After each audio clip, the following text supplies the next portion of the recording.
बिस्मिल्लाहिर्रहमानिर्रहीम, अस्सलाम वालेकुम। अली सलमान जी टीवी के तमाम नाजरीन को जी स्पोर्ट्स में खुश आमदेद कहता है, जब पीर से लेकर जुमेरात तक रोजाना रात 11:05 पर हम इस महफिल को सजाते हैं आपके लिए और बात करते हैं उस दिन खेले जाने वाले मैचेस या उस दिन से जुड़ी स्पोर्ट्स की खबरों के बारे में। और जैसा कि आपके इल्म में है कि इस वक्त यूएई में ट्राई नेशन सीरीज जारी है और 9 सितंबर से एशिया कप का आगाज होने जा रहा है। तो इस सीरीज के तनाजुर में इस ट्राई सीरीज की अहमियत बढ़ गई है, लेकिन जिस तरह पाकिस्तान ने गुज़िश्ता मैच खेला अफगानिस्तान के खिलाफ थोड़ी सी मायूसी जरूर हुई है। पाकिस्तान क्रिकेट के मामलों को डिस्कस करेंगे, इस ट्राई नेशन को और साथ साथ एशिया कप में पाकिस्तान के इम्कानात को और दीगर टीमों को आज के शो में हम डिस्कस करेंगे। लेकिन सबसे पहले प्राइम का फॉर्मेट आज की टॉप स्टोरीज। मुल्की सीरीज में पाकिस्तान की टीम कल यूएई से मुकाबला करेगी। पॉइंट्स टेबल पर पाकिस्तान और अफगानिस्तान के पॉइंट्स बराबर हो गए हैं। पाकिस्तान बेहतरीन रन रेट की बुनियाद पर पहले नंबर पर मौजूद है। मुत्तहिदा अरब अमारात की टीम अभी तक कोई मैच नहीं जीत सकी। हमारा फोकस सिर्फ पाकिस्तान के लिए मैच जीतने पर होता है। हमने कोई पार्टनरशिप नहीं लगाई जो शिकस्त की वजह बनी। फहीम अशरफ।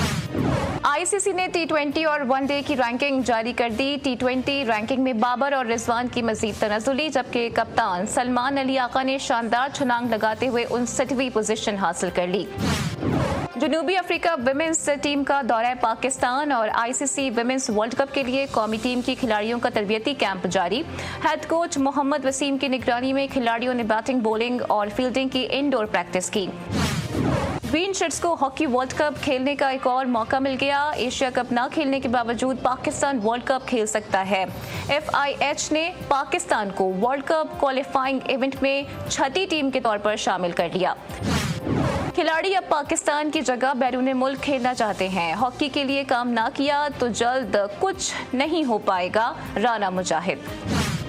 पाकिस्तान ने 20वीं वर्ल्ड यूथ स्क्रैबल चैंपियनशिप की टीम ट्रॉफी जीत ली। 7 साला तैमूर वसीम ने अंडर 8 वर्ल्ड चैंपियनशिप जीतकर सबको हैरान कर दिया।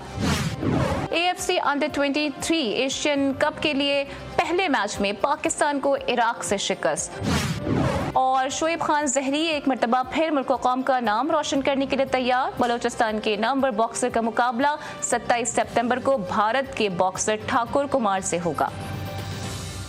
जी नाज़रीन, ये थी आज की टॉप स्टोरीज और आपने टॉप स्टोरीज में देखा एक अच्छी खबर कि पाकिस्तान को हॉकी में वर्ल्ड कप खेलने का एक और मौका मिल गया। FIH ने पाकिस्तान को जो है वो अब क्वालिफाइंग राउंड के मैचेस के लिए शिरकत की दावत दे दी है। लेकिन साथ साथ जहां आपके इल्म में कि जी स्पोर्ट्स में हम अपने दोस्तों को भूलते नहीं हैं। हमारे अफगानिस्तान के बहुत ही करीबी दोस्त और अफगानिस्तान के former international cricketer, qualified coach Raees Ahmadzai, जिनको आप अक्सर हमारे शोज़ में भी देखते हैं अफगानिस्तान क्रिकेट के हवाले से गुफ्तगू करने के लिए, आज रईस अहमद जई अपनी सालगिरह को सेलिब्रेट कर रहे हैं। जी स्पोर्ट्स की जानिब से रईस अहमद जई को उनकी सालगिरह की बहुत बहुत मुबारकबाद।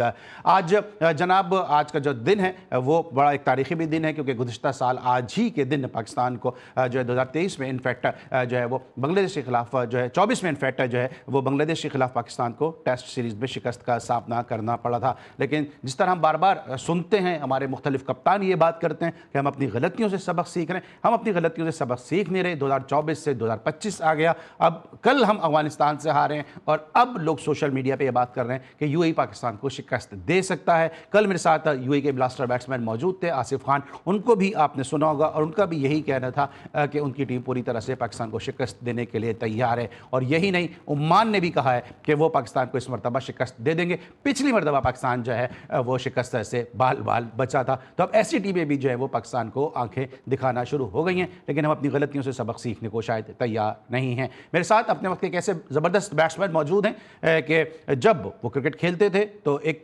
ज़बरदस्त कंपटीशन था ओपनर्स के हवाले से। एक से बढ़कर एक ओपनर उस वक्त जो था वो अपनी अपनी टीमों की नुमाइंदगी कर रहा था। यही वजह है कि परफॉर्मेंस देने के बावजूद इनको इतने ज़्यादा मौके नहीं मिले। लेकिन अपने वक्त के बड़े ज़बरदस्त ब्लास्टर बैट्समैन थे जो उस दौर में जो कोचिंग मैनुअल के मुताबिक वी शेप में ग्राउंडेड कारपेटेड स्ट्रोक खेले जाते थे, ग्राउंड शॉट्स खेले जाते थे, उस वक्त ये ब्लास्टर बैटिंग किया करते थे। अपने हुक, पुल और कट के बाइस बहुत मशहूर थे। और साथ साथ जो इनकी स्पेशलिटी थी वो ये थी, क्लोजिंग पोजीशन पे इनकी जो फील्डिंग थी वो जो काबिल दीद होती थी। बहुत ही मजबूत जो थे वो हाथों के मालिक थे कि जहाँ पे और सेफ हैंड के मालिक थे, जहाँ पे कैचेस बहुत ही कम इनसे गिरते थे। मेरे साथ मौजूद हैं बोल्ड एंड बुलेट गुफ्तगू करने वाले साजिद खान साहब, वीडियो लिंक पे शो में खुशामदीद कहते हैं। अस्सलाम वालेकुम साजिद भाई।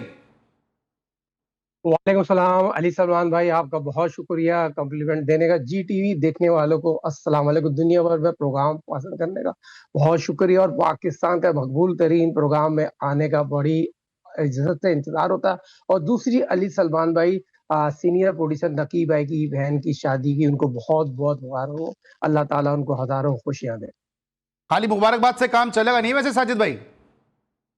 सर, सीनियर प्रोड्यूसर साहब की कमी महसूस हो रही थी। स्क्रीन में पाकिस्तान के तमाम चैनलों को पीछे छोड़ दिया। नकी भाई जैसा बंदा, और खास तौर पे हमारे निसार भाई की मोहब्बत जिस तरह इस चैनल को लेके चलते हैं, स्पोर्ट्स के हवाले से यकीन में 5 दिन जिस तरह आप प्रोग्राम कर रहे हैं, मकबूलियत के हवाले से, सोशल मीडिया के हवाले से, दुनिया भर में जो ठीक शोहरत हासिल की है जी टीवी के इस प्रोग्राम में, पहले तो आपको और निसार भाई को बहुत बहुत ठीक। मुबारक हो। और ये टीम वर्क का नतीजा होता है। दुनिया भर में सही जो लोग उसको पसंद करते हैं, ये अच्छी चीज ये होती है। हर चीज को हम कवर कर सही। इसलिए करते हैं, दुनिया भर में ऐसे लोग शोहरत नहीं कमाते। ठीक है शाहिद भाई, जरा सा वापस आते हैं, क्रिकेट की तरफ वापस आते हैं। देखिए, जिस तरह मैंने भी पहले कहा कि आज ही के दिन पाकिस्तान ने 2024 में बांग्लादेश के खिलाफ सीरीज हारी।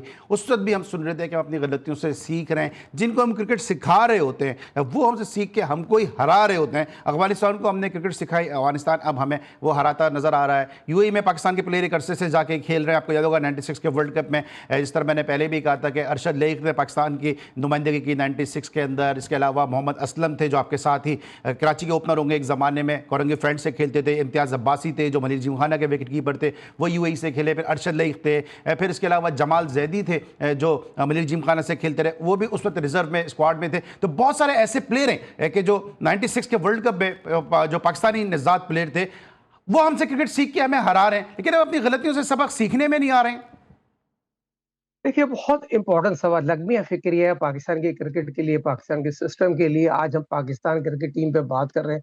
2020 क्रिकेट, दुनिया क्रिकेट बहुत आगे चले गई, हम वहीं के वहीं खड़े हैं। हमें यही नहीं पता होता हम क्या प्लानिंग के तहत जा रहे हैं। कल आपके सामने मैच है, मैच तो आप वहीं हार गए थे। बैट बॉलिंग, बैट कप्तानी, फिर बैट विकेट कीपिंग। यकीनी तौर पर पाकिस्तान क्रिकेट टीम पाकिस्तान अफगानिस्तान से मैच अपनी नाकस कारकर्दगी के हवाले से आ रहा है। जितने भी दुनिया क्रिकेट में जो शारजा में खेले, मैंने इस ग्राउंड में सेंचुरी बनाई है। सबको पता है पाकिस्तान की बैटिंग पैराडाइज है, मगर जिस तरह जो भी टीम टॉस जीतती है, बैटिंग पावर प्ले का बहुत भरपूर एडवांटेज लेती है। बैटिंग पावर प्ले में जो भी 6 ओवर में इनपुट डाल देता है वो नजर आता है। मगर पाकिस्तान के खिलाफ अफगानिस्तान ने जो बॉलिंग की है, जो साई अयूब आउट हुए हैं, जो पेस से आउट हुए, शॉर्ट पे यकीनी तौर पर आपको सबको पता है, आपने भी शारजा जाके कवर किया, वहां का लेट नजर आता है बॉल। साई अयूब जिस तरह का आउट बयान हुआ, जिस तरह मैं समझता हूँ ये चीज बताने की जरूर प्लानिंग नहीं थी। फिर आपके कप्तान रन आउट हो गए। फिर जो हारे जिसको रिजवान के ऊपर लेके आए, उसको शॉट सिलेक्शन ही नहीं आता, उसको कब समझ आएगी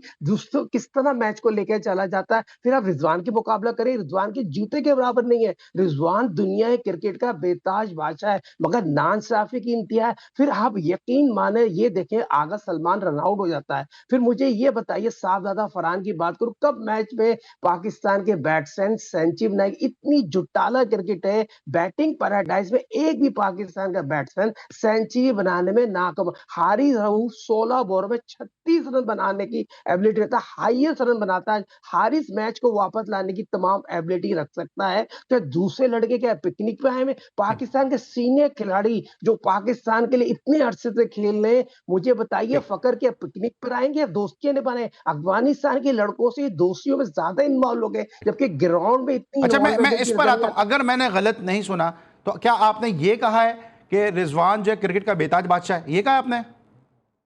इस टाइम जितना जो रिजवान जिस तरह उसके ऊपर के है ना, हारिस को जो रिजवान के ऊपर लेके आए, जिस हाँ। तरह के साथ दानसावी है ना, 20-30 इनिंग हो गई, आखिरी 11 इनिंग में हारिस की क्या कारकर्दगी है? पहले तो मुझे बताइए। मैं तो सिर्फ इतना सवाल कर रहा हूं, क्या आपने ये कहा है कि रिजवान क्रिकेट का बेताज बादशाह है? ये पूछना चाह रहा हूं।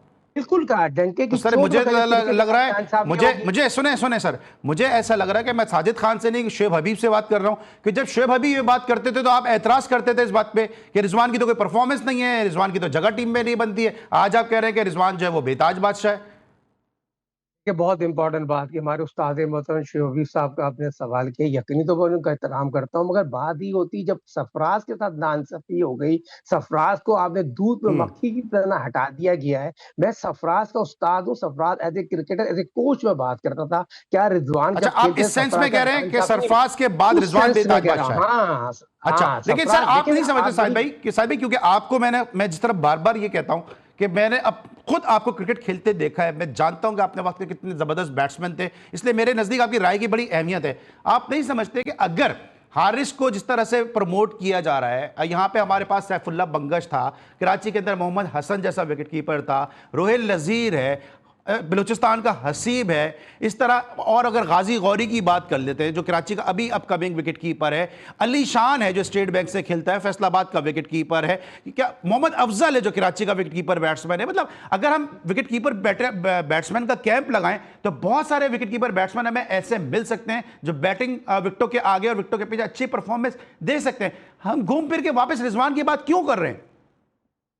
देखिए, आप सात बेग का नाम लेना भूल गए। सात सात बेग भी बेग ने हैं, आज ही बिल्कुल। 200 रन बन सात बेग मोस्ट टैलेंटेड विकेट कीपर है पाकिस्तान का, फ्यूचर अंडर 90 कप्तान है। अगर कोई खिलाना है तो सात बेग को खिलाए ना, हम्म। जिसकी वाइड बर्थ यकीनी तो 2020 से खेल के आया, पाकिस्तान अंडर 90 की कप्तानी करी, आउटस्टैंडिंग विकेट कीपर बैट्समैन है। मगर सवाल ये पैदा होता है हारिस की कारकिर्दी क्या है। रिजवान का नाम इसलिए ले रहा हूँ, रिजवान जिस तरह पाकिस्तान के लिए क्रिकेट खेली है, सीनियर खिलाड़ी इतना पाकिस्तान ने उन पर सर्व किया है, तो अगर हारिस अच्छी कारकिर्दी दिखाए, ओवर थ्रो पे विकेट पे ना पहुंच सके और जिस तरह उनका दिमाग ग्राउंड में ना हो, फिर आप बाबर पे क्रिटिसाइज करना, पहले आप गेम पे तो फोकस करें। हम्म। गेम पे आपका ध्यान नहीं है, ग्राउंड में आपका ध्यान नहीं है, फिर दूसरों की जगह लेना चाहते हैं। मेरा मकसद ये, कब तक मैरी का कत्ल होगा जब हम सरफराज का बार बार जिक्र करते हैं। आज भी सरफराज जैसा कप्तान आग की हिस्ट्री में नहीं गुजरा, कामयाब तरीन कप्तान, टीम को जोड़ने वाला। आज भी हम रो रहे हैं सरफराज 2009 में, खुदा के वास्ते आज भी आप सरफराज को भी खिला देना, उससे हाँ, बहुत बेहतर होगा। मुल्क बिल्कुल के सही। लिए तो खेलता है, आपसे, टीम के लिए आपकी खेलता है। गुफ्तगू से मैं क्या समझूं,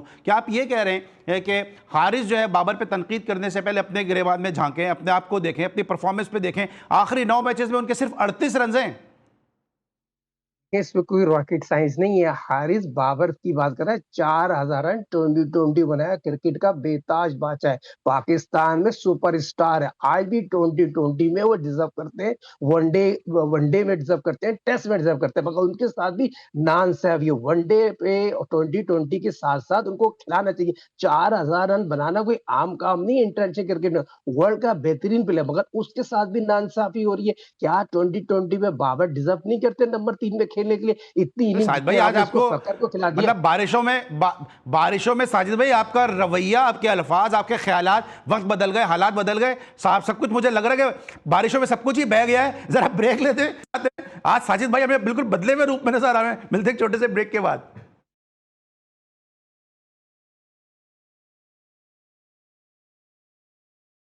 welcome back after the break. और ब्रेक पर जाने से पहले मेरे साथ फॉर्मर फर्स्ट क्लास क्रिकेटर और ब्लास्टर बैट्समैन साजिद खान साहब वीडियो लिंक पर मौजूद थे। और जिस तरह आप अभी गुज़िश्ता कई दिनों से ये खबरें सुन रहे होंगे कि पाकिस्तानी क्रिकेटर हैदर अली पे इंग्लैंड पर एक केस दायर हुआ था, एक लड़की ने उनके ऊपर इल्ज़ाम लगाया था। उस इल्ज़ाम में किस हद तक हकीकत थी, किस हद तक सदाकत थी, इसको जो है वो अपडेट करने के लिए इस वक्त मेरे साथ हमारे नुमाइंदा खुसूसी मौजूद होंगे, मुश्तबा हसन, और उनसे हम जानेंगे। लेकिन पाकिस्तानी क्रिकेटर्स पे ये इस किस्म के इल्ज़ामात कोई नई बात नहीं। माजी में भी पाकिस्तान के एक ओपनिंग बैट्समैन जो थे वो एक अदाकारा के साथ इसी किस्म के उनके ऊपर इल्ज़ामात लगे थे, जिसके बाद जो है उनका क्रिकेट का कैरियर ख़त्म हो गया था। ज़ीशान परवेज का वेस्ट इंडीज़ का वाक़या सबको पता है। न्यूजीलैंड में क्रिकेटर थे, उनके ऊपर भी इसी तरह का इल्ज़ाम लगा था। अब वो इस दुनिया में नहीं है, इसलिए मैं उनका नाम नहीं ले रहा हूँ। लेकिन इसके साथ साथ आपको याद होगा इमाद वसीम पे भी एक अफगान लड़की के साथ ताल्लुकात का इल्ज़ाम लगा था। फिर इसके अलावा जो है वो आपको मालूम है कि इमाम उल हक के साथ जिस तरह से उनकी एक वीडियो रिलीज़ हुई, शाहिन शाह अफरीदी के साथ भी इस किस्म की जो है वो चीज़ें सामने। तो एक पूरी हिस्ट्री है जो पाकिस्तानी क्रिकेटर्स के साथ, ख़वातीन के साथ ताल्लुकात के हवाले से जो है वो नाम सामने आया है। लेकिन एक मरतबा फिर जो भारतीय प्रोपेगेंडा है, जो भारतीय मीडिया है, वो बेनकाब हो गया है, क्योंकि अब जो ताज़ा तरीन इत्तलात हैं वो ये हैं कि हैदर अली को जो है वो क्लीन चिट मिल गई है, उनको क्लियर कर दिया गया है। इस हवाले से अपडेट करने के लिए इस केस पर मुसलसल नज़र रखे हुए थे, मुसलसल इस केस के हवाले से काम कर रहे थे हमारे नुमाइंदे खुसूसी इस्लामाबाद से मौजूद हैं मुश्तबा हसन। उनसे हम जानेंगे कि क्या अपडेट हैं इस हवाले से। मुश्तबा, अपडेट कीजिएगा कि क्या तफसीलात हैं आपके पास, क्योंकि आप एक अरसे से इस पे काम भी कर रहे थे और आपकी बड़ी गहरी नज़र थी इस मुद्दे पर। जी सलमान भाई, बहुत शुक्रिया। सबसे पहले जहाँ पाकिस्तान टीम इतने मुश्किलात का शिकार है, पाकिस्तान टीम अपनी परफॉर्मेंस की वजह से शायकीन को मायूस किया, वहीं पे आज शायकीन के लिए एक बहुत अच्छी खबर आई है बरतानिया से, जहाँ पर बरतानवी पुलिस ने पाकिस्तानी क्रिकेटर हैदर अली को के खिलाफ जो रेप केस के इल्जाम थे उसको नाकाफी शवाहिद की बुनियाद पर खारिज कर दिया है। पुलिस जराये के मुताबिक तहकीकात में क्रिकेटर के खिलाफ जो है कोई काबिल कबूल सबूत जो है वो नहीं मिल सका, जिसके बाद हैदर अली को जल्द इनका पासपोर्ट भी वापस कर दिया जाएगा, जिसके बाद वो आजादाना तौर पर बरतानिया आ भी सकते हैं और जा भी सकते हैं। इसके अलावा यहाँ पे मैं बताता चलूँ, वाज़ेह रहे कि मैनचेस्टर पुलिस ने 4 अगस्त को जिनसी ज्यादती की शिकायत मौसूल होने के बाद तहकीकात शुरू की थी, जिसका वाकया 23 जुलाई को मुबैना तौर पर मैनचेस्टर में पेश आया था और पाकिस्तान क्रिकेट बोर्ड ने हैदर अली को उस वक्त मुअत्तल भी कर दिया गया था। और जब मैनचेस्टर पुलिस ने क्रिमिनल केस में शामिल तफ्तीश की हैदर अली को, तो वहाँ पे पाकिस्तान क्रिकेट बोर्ड ने, मैंने उस वक्त भी प्रोग्राम में बताया आपको कि पाकिस्तान क्रिकेट बोर्ड ने बहुत जल्दबाजी की है हैदर अली को मुअत्तल करके, बल्कि पहले इंटरनल एक इंक्वायरी की जानी चाहिए थी कि क्या आया वाकई हैदर अली इसमें मुलविस हैं भी या नहीं, या सिर्फ एक इल्जाम की बुनियाद पर उनको क्रिकेट से दूर रखा जा रहा है। तो ये बात आज वाज़ेह हो गई है कि हैदर अली को जो पाकिस्तान क्रिकेट बोर्ड ने मुअत्तल किया था, बगैर किसी इंक्वायरी के, बगैर किसी तहकीक के उस वक्त मुअत्तल कर दिया गया था। और ये एक पहला वाकया नहीं है पाकिस्तान क्रिकेट बोर्ड की जानिब से, इससे पहले भी कई ऐसे वाकयात आते हैं कि खिलाड़ियों को पहले सजा दे दी जाती है और बाद में फैसला होता है कि खिलाड़ी जो है वो कसूरवार है या नहीं है। तो यहाँ पर एक हैदर अली के लिए अच्छी खबर आई है। इसके साथ पाकिस्तानी शायकीन जो काफी अरसे से पाकिस्तान क्रिकेट टीम की कारकर्दगी से मायूस थे, इनके लिए एक अच्छी खबर है और मेरे ख्याल से हम सब के लिए अच्छी खबर है। और क्योंकि पाकिस्तान जहाँ पे आलमी मीडिया के मुताबिक जहाँ पाकिस्तान को बदनाम किया जा रहा था, जैसे आपने बताया भारतीय एक साजिश के तहत हैदर अली के खिलाफ पूरा एक प्रोपेगेंडा चला। अच्छा, आप क्या मुझे ये बता सकते हैं कि हैदर अली की पाकिस्तान आमद कब तक मुतवक्को है, कब तक वो आ सकते हैं? देखिए, अभी आज क्योंकि ये मामला अभी क्लियर हुआ है और अब से कुछ ही घंटे बाद जो है हैदर अली को पासपोर्ट वापस कर दिया जाएगा, तो उसके बाद उम्मीद यही की जा सकती है कि हैदर अली विद इन 1 और 2 डेज, यानी अगले 1 से 2 दिन के अंदर हैदर अली वतन वापस आ जाए। ठीक है, इंशाल्लाह। बड़ी अच्छी खबर दी है। मुस्तफा साथ रहिएगा, जरा साजिद भाई से पूछना है, क्योंकि साजिद भाई वो शख्सियत है जो क्रिकेटर होने के साथ साथ बहुत सारे प्लेयर को इन्होंने बचाया भी है और इस किस्म की नौबत आने से इन्होंने बाज रखा है। साजिद भाई, मैं गलत नहीं हूं तो बहुत सारे प्लेयर्स को आपने इस किस्म के हालात से बचाया भी है। बिल्कुल सही है मुश्तबा कि बहुत ही आला उसमें पैकेज चलाया और यही जी टीवी की खूबसूरती है। हर बंदा अपनी कोशिश अपनी सर्विस प्रोफेशनल तौर पर अंजाम देता है। हैदर अली की फैमिली बहुत ही ज़्यादा डिस्टर्ब थी, बहुत अच्छा बच्चा, हम्बल बच्चा था, मगर ये चीज़ पाकिस्तान के लिए बहुत खुशाइन बात है। जिस तरह आपने अपने इंटरव्यू में बहुत ही इंपॉर्टेंट बात की, जो हमारा पड़ोसी मुल्क है, कोई भी लम्हा, कोई भी लम्हा छोड़ता नहीं, तमाम उन्होंने पेड अपने मीडिया के लोग रखे हुए हैं, तो सिर्फ पाकिस्तान में तनकीद करें, खिलाड़ियों को तनकीद करें। अल्हम्दुलिल्लाह, शुक्र अल्हम्दुलिल्लाह, एक दफा फिर क्लियर हुआ। मैं सैयद मोहसिन नकवी साहब को यहाँ क्रेडिट दूंगा, उन्होंने फौरी तौर पर वकील उनको दिया था पाकिस्तान क्रिकेट बोर्ड ने, और पाकिस्तान क्रिकेट बोर्ड का क्या यहाँ अगर थैंक यू ना करूँ, सैयद मोहसिन नकवी वजीर दाखिला है, उन्होंने फौरी तौर पर हैदरी मुअत्तल करना पाकिस्तान क्रिकेट बोर्ड की जरूरत थी, क्योंकि पाकिस्तान की मैनेजमेंट की गलती थी। कौन ऐसा मैनेजमेंट था, कोच था, क्या तौसीफ अहमद जो पाकिस्तान के सीनियर क्रिकेटर है, ऐसे लोगों को पाकिस्तान क्रिकेट टीम के ड्रेस रूम में होना चाहिए। नौजवान खिलाड़ी को गॉड फादर थे तौसीफ अहमद, हमें जब बच्चों की तरह होते हैं, और पाकिस्तान के जो खिदमत उन्होंने अंजाम दी है, तो मैं पाकिस्तान क्रिकेट बोर्ड से रिक्वेस्ट करूंगा तौसीफ अहमद जैसे लोगों की खिदमत लें, जिन्होंने पाकिस्तान के इतना सर्व किया हो और दयानतदार ईमानदार हो। ये बच्चे यकीनी तौर पर पाकिस्तान क्रिकेट अकेडमी में नेशनल क्रिकेट क्लासेस होना चाहिए। देखिए, ये अच्छा आज का मामला नहीं, ये तो अभी आपने बात की, हैदर हमारे साथ लाइन पर मौजूद हैं। इंडियन मीडिया जो इतना इस हवाले से वावेला कर रहा था, शोर कर रहा था, पाकिस्तानी प्लेयर्स को, जो हैदर अली को डिसरिस्पेक्ट कर रहा था और तनकीद कर रहा था, उनको फिर एक और जवाब मिल गया। उनका जो प्रोपेगेंडा वो फिर एक दफ़ा फिर बेनकाब हो गया, क्योंकि ठीक है, आप पाकिस्तान पे तो ये कह सकते हैं कि जो है वो सही तहकीक नहीं होती है, जो इल्ज़ामात लग जाते हैं इस हवाले से, लेकिन जो इंग्लैंड का लॉ है, इंग्लैंड की जो जुडिशरी है, जो इंग्लैंड की पुलिस है, अगर उन्होंने क्लीन चिट दे दिया, इट मीन्स कि हैदर अली को जो है वो एक्सप्लॉइट करने की कोशिश की गई थी, उनको जब विक्टिम बनाने की कोशिश की गई थी। जी साजिद भाई, देखिए, ये तो आपको यकीनी तौर पर आपको भी पता है, आप 5 दिन प्रोग्राम करते हैं और आपका प्रोग्राम पड़ोसियों को बहुत पसंद किया जाता है, वहां से भी लोग आते हैं, दुनिया भर से भी लोग आते हैं। ये चीज तो वादे तौर पर कि ऐसे मुल्क जो मीडिया, बरतानिया में तो हक और सच की बात की जाती है ना, उसमें तो कोई भी लॉ लैकिंग डिसलैकिंग, ये मेरिट का कत्ल तो नहीं होता, वहां पर इंसाफ को देखा जाता है। और मैं आज जिस खातून की बात की, ब्रिटिश नेशनल थी, वो ब्रिटिश नेशनल की जो उन्होंने दरखास्त दी थी, जो भी उन्होंने कोशिश की थी उसको बच्चे को फंसाने को, अल्हम्दुलिल्लाह, क्योंकि तमाम चीज़ है उसके फेवर से ऐसी चीज़ नहीं, इसको मोबाइल फ़ोन भी उनको वापस कर दिया गया। जो मेरे अपने ज़राए बताते हैं उनको पासपोर्ट भी वापस कर दिया गया है। अगले कोई भी 48 घंटे में हैदर वापस पाकिस्तान आ जाएँगे। काफ़ी अरसे से हैदर पाकिस्तान में नहीं थे, उनके घरवाले काफ़ी अब दिन वो से वहां रुक के वेट कर रहे करेंगे थे। भी क्या? बिल्कुल, करके क्या करेंगे? वो बहुत ज़्यादा उनके लोगों ने सपोर्ट की, उनके जो अपने जानने वाले रिश्तेदारों ने सपोर्ट की, मगर एक दफ़ा फिर thanks to Pakistan cricket board, Syed Mohsin Hafeez साहब का अगर मैं यहाँ शुक्रिया अदा ना करूँ, वज़ीर दाखिला क्योंकि पीसीबी के क्योंकि चेयरमैन, इसलिए मैं उन्होंने कह रहा फौरी हूं, तौर क्योंकि जो करने गए थे वो तो वहां कर लिया उन्होंने, क्रिकेट खेलने गए थे, वो कर आ गए वो काम, तो अब वहां रुक के उनका बनता नहीं है, तो उनको आ जाना चाहिए। अच्छा, हम बात कर रहे हैं हैदर अली के वाले से बात कर रहे हैं, लेकिन हैदर अली हम सब जानते हैं कि हम अपने क्रिकेटर हैदर अली को डिस्कस कर रहे हैं, लेकिन हैदर अली जो है वो जो बर्र सगीर की हिस्ट्री का एक बहुत बड़ा मर्द मुजाहिद भी था, और उनके जो साहबजादे थे टीपू सुल्तान, शेर मैसूर जो है, उनकी जो तारीख में उनकी जो शुजात है उसका कोई जो है कोई सानी नहीं है। एक हैदर अली से हम आते हैं जरा मुजाहिद की तरफ। आज आपकी राना मुजाहिद से मुलाकात हुई है, सबसे पहले आपको बहुत बहुत मुबारकबाद कि आप राना मुजाहिद साहब से मिलने में कामयाब हो गए। ये बताइएगा राना मुजाहिद साहब के साथ आपकी गुफ्तगू क्या हुई है, क्योंकि पाकिस्तान हॉकी के वाले से बड़ी अच्छी खबर सामने आई है। राना मुजाहिद साहब से आज हमारी जब मुलाकात हुई है एक मीटिंग के बाद, तो राना मुजाहिद साहब काफी खुश नजर आए। एक सबसे पहले तो उनको 25 करोड़ की जो ग्रांट दी गई है हुकूमत की तरफ से प्रो लीग खेलने के लिए, उन्होंने कहा कि पाकिस्तान वाजे कर दी कि पाकिस्तान टीम चैंपियन तो नहीं बन सकती, लेकिन एटलीस्ट टॉप 4-5 टीम में जगह बनाने में कामयाब होगी, तो ये भी एक बड़ी कामयाबी समझी जानी चाहिए कौम को। इसके अलावा जब आज कौमी असम्बली की बैनुल सूबाई कमेटी की ज़ैली कमेटी में जब इजलास जारी था, तो वहाँ पर पीएसबी की तरफ से एक सवाल उठाया गया जिसमें बताया गया कि मलेशियन जो पाकिस्तान हॉकी टीम पिछले कुछ अर्से पहले मलेशिया के दौरे पे गई थी, वहाँ पर पाकिस्तान हॉकी टीम के साथ कुछ हुकाम गए थे अपनी फैमिली के हमरा। तो वो जब वहाँ गए तो वहाँ पर जो उनका स्टे था या जहाँ पर रहने का जो भी उनका खर्चा हुआ, वो वहाँ पर अदा किए बगैर वापस पाकिस्तान लौट आए। जिसके बाद पाकिस्तान स्पोर्ट्स बोर्ड के सदर ने बताया कि उनको मलेशियन जो एम्बेसडर उनकी कॉल आई कि आपके जो हॉकी टीम गई थी उनके वहाँ पे अखराजात जो है वो अदा किए बगैर वापस आ गई है, जिसपे पाकिस्तान ने उस बिल को अदा किया बाद में, क्योंकि ये कौमी सलामती का मसला था। लेकिन सबसे अहम बात के जहाँ इतना खर्चा किया जाता है वहाँ पे ऑडिट की अगर बात की जाए तो बताया जाता है कि ऑडिट में हमारे पास ये चीज मौजूद नहीं है, हमारे पास इसका कोई रिकॉर्ड मौजूद नहीं है। आज जितना भी हमने मीटिंग में कवर किया उसमें यही बार बार देखा गया कि अगर कोई बात कर उसका कोई रिकॉर्ड मांगा जाए तो वो कहा जाता है कि जी वो रिकॉर्ड तुम्हारे पास मौजूद नहीं है। हालांकि बैंक ट्रांजेक्शन है सब, यहाँ पे कोई कैश की लेन देन तो है नहीं, लेकिन उसके बावजूद कोई भी रिकॉर्ड जो है वो वहाँ पे जब तारिक मुफ्ती साहब मौजूद थे, इसके अलावा राना मुजाहिद साहब मौजूद थे, उन्होंने अभी तक कोई रिकॉर्ड पेश नहीं किया।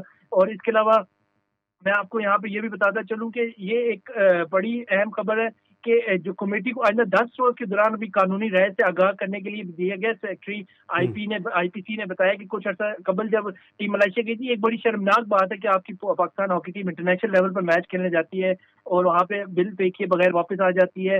इसके बाद ऑडिट अकाउंट कहते हैं कि हॉकी फेडरेशन ने किसी को पैसे नहीं दिए, जबकि हॉकी फेडरेशन प्रपोजल देगी तो पीएसबी मंजूर करेगी और बराह रास्त पैसे देगी। अगर खिलाड़ी को बराह रास्त ही पैसे देने हैं तो एक बार मसला हल कर ले। ठीक है Mushtaba, thank you so much, हमें अपडेट कर रहे थे और आइंदा भी आपको हम शो में शामिल करते रहेंगे, क्योंकि मुश्तबा बहुत ही इनकी क्या होती है न सिर्फ क्रिकेट बल्कि हॉकी के मामलात के हवाले से भी। ब्रेक लेंगे, वापस आएंगे, साजिद खान के साथ मजीद कंटिन्यू करेंगे। मिलते हैं छोटे से ब्रेक के बाद।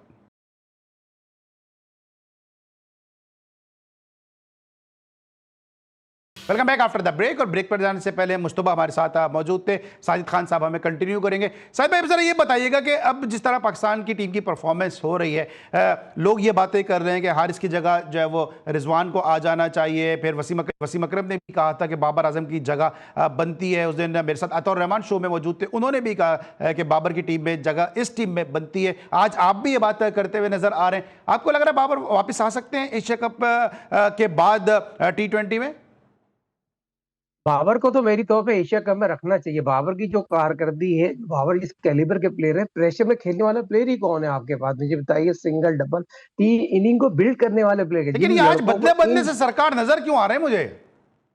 देखिए, सरकार जब बदल जाती है, लड़कों की कारकर्दगी किया। मुझे साइम एक मैच में मैन ऑफ, मुझे ख्याल में 40 से ज्यादा 2020 खेले, 6 दफा मैन ऑफ द मैच है। पिछले मैच में मैन ऑफ द मैच है, इसलिए मैच में 1 रन बना के आउट हो गए। साहबजादा फरहान 60 रन बनाते हैं फिर आउट हो जाते हैं। फकर जो पाकिस्तान के 2000 रन बनाते हैं 2020 में, फिर उस तरह की कारकर्दगी नहीं आती। आप मुझे बताइए, असफर नवाज जैसे लड़के पाकिस्तान कितने लड़के ऐसे खो गए। मगर मेरा कहने का मकसद ये है, पाकिस्तान क्रिकेट टीम को बाबर की 100% जरूरत है। तो मगर एशिया मेरे कप पास अगर जो अभी जीतना है तो इमीडिएट बाबर आजम जरूरी है।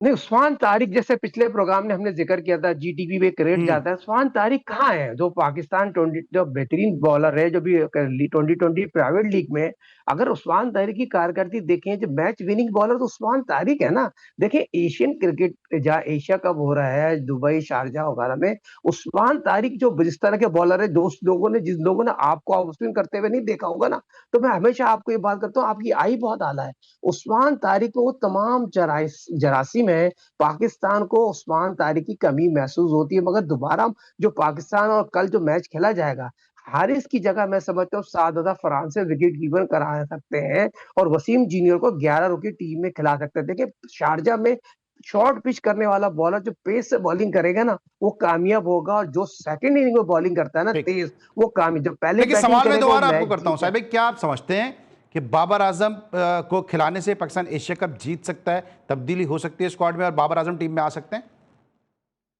वो 100% है, कोई रॉकेट साइंस तो नहीं है। बाबर पाकिस्तान का आज ये 4000 रन बनाने वाला बेहतरीन लेकिन प्लेयर सर है। अगर अगर आप नंबर बाबर 3 को खिलाते हैं, गुज़िश्ता जो एशिया कप खेला गया उसमें 6 मैचेस में उसके 68 रन थे, फिर ये अब्दुल नाफे जैसे ब्लास्टर बैट्समैन कहाँ जाएंगे? अब्दुल समद अभी जो गुलाम अली की कोचिंग में ऑस्ट्रेलिया में रन कर आए, फिर आपके यंगस्टर कहाँ जाएंगे? अगर आप जैसा एनालिस्ट भी अगर ये बात करेगा कि घूम फिर के बाबर और रिजवानी दोबारा आ जाए, वही पाकिस्तान के मसाइल की हाल है। देखिए अली सलमान साहब, यकीनी तौर पर पूरी दुनिया में प्रोग्राम प्राइम टाइम का प्रोग्राम है, प्राइम टाइम पे प्रोग्राम गुफ्तगू करना चाहिए। देखिए आप एशिया कप तक तो चांस ले लें बाबर आजम का, और हम्म। लेना भी चाहिए बाबर आजम को। एशिया कप हमारा प्रेशर मैच है, इंडिया से, हम्म। श्रीलंका से, अफगानिस्तान से, इस फॉर्मेट की क्रिकेट में। और जहां बाबर ने जो 2020 में 4000 रन बनाए, किसी भी एशियन प्लेयर ने 4000 रन 2020 में नहीं बनाए। उसके रन बोलते हैं, उसकी क्लास बोलती है, बाबर की कमी महसूस होगी। और दूसरा मैं समझता हूँ पाकिस्तान की मैनेजमेंट को सोचना चाहिए, यहाँ बाबर की जगह बनती है, 200% बनती है, उनको लिखलाना चाहिए। इस तरह से जो पाकिस्तान के हेड कोच हैं, तो उनको इस चीज सोचना चाहिए। टीम प्लानिंग जो होती है ना, बॉलिंग आपकी मैच जिता सकती है। एशिया का आपकी बॉलिंग बहुत गंदी हुई है पिछले मैच में। ठीक। आप जो है राशिद खान ने 172 विकेट लिए, वर्ल्ड में नंबर 1 हो गया है। हमारे जो दूसरे 125 विकेट ले रहे हारिस, तो जिनको मैं सपोर्ट करता हूँ, उन्होंने कल बैट बॉलिंग की है, 3 ओवर की है। सुबैन वकीम ने बैट बॉलिंग की है, 30-35 रन दिए। फिर देखिए चौधरी ने बॉलिंग अच्छी की, 4 विकेट हासिल की। इसी तरह का इनपुट डालने वाला बॉलर हो जाए शाहीन आफरीदी, हमारा साबिक कप्तान, मैच टर्निंग पॉइंट है। अगर वो बैट शॉट मार के आउट हो जाएगा, उसको पता था हारिस वो राशिद आखिरी ओवर कर रहा है, तो कहां पर कॉमन ठीक। सेंस है नहीं है। तो सही। आपकी अपनी गलतियों से मैच हारे, गलतियां अगर हम नहीं गलती से चेक कर मैच आ रहे हैं, सकते, लेकिन फिर शाहिद खान साहब की राय का एक एहतराम है। मैं इनसे इख्तिलाफ तो कर सकता हूं, लेकिन इनकी राय का जो एक अपना एहतराम है, क्योंकि आखिरी जो बाबर ने जो T20 खेला 13 दिसंबर 2024 को खेला, उसमें भी कोई इनकी परफॉर्मेंस नहीं थी। 1 साल से जो है वो T20 खेले नहीं है, लेकिन बड़े बड़े क्रिकेटर्स ये बात कर रहे हैं कि बाबर आजम की टीम में जगह बनती है। लेकिन हारिस तो कह रहे हैं बाबर को अपना स्ट्राइक रेट सही करना चाहिए।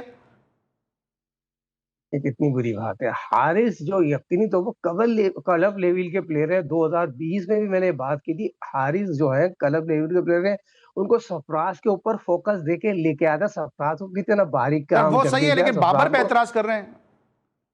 यार बाबर कहाँ, हारिस कहाँ, दुनिया क्रिकेट का वर्ल्ड नंबर प्लेयर है, जिसने पाकिस्तान के लिए 18 ठीक। सेंचुरी बनाई है, ठीक 4000 है। रन 2020 बने। ठीक हारिस है। ने तो वो ठीक है क्लब सर, क्रिकेट के लिए साहिब भाई, फर्स्ट मुझे क्लास। मुझे मुझे जी स्पोर्ट्स में हम दीगर स्पोर्ट्स को भी शामिल करते हैं। आखिरी मेरा आपसे सवाल है कि सर पाकिस्तान विमेंस टीम का कैंप लगा हुआ है, हम अपने शोज में बहुत तनकीद करते हैं मोहम्मद वसीम के हवाले से, लेकिन यहाँ पे हम उनकी ज़रूर इस बात को सराहेंगे ज़रूर कि उनकी तबीयत भी ख़राब थी जब कराची में कैंप लगा हुआ था। उनकी अहलिया, उनके बच्चे का एक्सीडेंट भी हुआ जब उनकी वो अयादत के लिए आ रहे थे, लेकिन उसके बावजूद हमने अभी आज क्लिप भी चलाया कि मोहम्मद वसीम ने जो है वो इस वक्त कोचिंग भी करते नजर आ रहे हैं, और जो उनको नेशनल ड्यूटी मिली है उसको पूरी तनदेही के साथ वो अंजाम देते नजर आ रहे हैं। जहाँ हम एक तरफ तनकीद करते हैं, क्योंकि हम शख्सियत पर तनकीद नहीं करते हैं, हम उनके जो रवैया होता है, जो उनका परफॉर्मेंस होती है, उसके ऊपर बात करते हैं। लेकिन ये बड़ा क्रेडिट जाता है कि उनके बीवी बच्चे का एक्सीडेंट भी हुआ, उनकी अपनी भी तबीयत खराब थी, लेकिन उसके बावजूद वो विमेंस टीम के साथ पूरी तनदेही के साथ और पूरी ऑनेस्टी के साथ, ईमानदारी के साथ काम कर रहे हैं। देखिए, बहुत इम्पोर्टेंट बात है। मोहम्मद वसीम मेरा दोस्त भी है, मेरा भाई भी है। 96 जब ऑस्ट्रेलिया से वापस आए तो मेरे साथ ही रहते थे कराची में। जब पिछले दिनों मोहम्मद वसीम से बात हुई, कराची में जब कैंप लगा हुआ था, मोहम्मद वसीम जो बहुत सख्त बीमार हो गए थे, जो मेरे दोस्त हैं सैफ खान उनको लेके गए, निजी अस्पताल में रहे, आईसीयू में रहे। भाभी और उनका बेटा बाय रोड आ रहे थे, उनका एक्सीडेंट हुआ। अली तरीन साहब ने चार्टर तैयारा भेजा, वो कराची में आए और यकीनी तौर पर मोहम्मद वसीम जिस तरह पाकिस्तान के हेड कोच, हमने बड़ा तनकीद किया है वसीम को, हमेशा हम आड़े हाथों रहते। जहां मोहम्मद वसीम की प्रोफेशनल कोचिंग के हवाले से बात किया, जीटीवी के हवाले से बात, हम अल्हम्दुलिल्लाह शुक्र अदा करते हैं, अल्लाह ताला का शुक्र है, मोहम्मद वसीम ठीक। फिट हो गए हैं और पाकिस्तान की वुमेन्स टीम के हेड कोच के साथ साथ अपनी दयानतदारी, ईमानदारी से ठीक है, ठीक है। और हम दुआ कोचिंग करें कि अल्लाह ताला उनकी फैमिली के लिए, उनके लिए आसानियाँ पैदा फरमाए और उनको सेहत दे, क्योंकि तनकीद हम शख्सियत पे नहीं करते, इस तरह मैंने पहले कहा परफॉर्मेंस पे हम करते हैं। साहिब भाई थैंक यू सो मच, हमारे साथ आज आप कुछ बाउंसर्स भी कराएं जिसको आपने हमेशा की तरह हुक पुल और कट भी किया और कहीं कहीं आप डक भी हमें करते हुए नजर आए हैं। लेकिन जहां आपके इल्म है कि हम जो है वो इंटरनेशनल स्पोर्ट्स को शामिल करते हैं, इंटरनेशनल इवेंट्स को शामिल करते हैं, वहाँ हमारी कोशिश ये होती है कि जो ग्रास रूट पे टूर्नामेंट्स हो रहे हैं उनको भी अपने शो का हिस्सा बनाएं। और बिलखुसूस इस हवाले से बलूचिस्तान में, कोयटा में, केपी में बहुत ज़्यादा काम हो रहा है। यही वजह है कि हम इनकी खबरों को अपने शो की जीनत बनाते हैं। बलूचिस्तान में गोल्ड कप क्रिकेट टूर्नामेंट खेला जा रहा है, इस हवाले से रिपोर्ट है, देखते हैं। कोयटा में दूसरे all Pakistan chief minister Balochistan cricket gold cup का मेला सज गया। रंगारंग इफ्तिताही तकरीब में सूबाई मुशीर खेल मीना मजीद ने बॉल को हिट लगाकर टूर्नामेंट का आगाज किया। तमाम टीम्स में हमारे इंटरनेशनल प्लेयर्स खिलाड़ी हैं, तो ये क्रिकेट लवर्स के लिए, बलूचिस्तान की उन खिलाड़ियों के लिए जो क्रिकेट से मोहब्बत करते हैं, तो उनके लिए एक प्लेटफॉर्म हमने वो क्रिएट किया है, उनको अपॉर्चुनिटी दी है कि वो खेलें।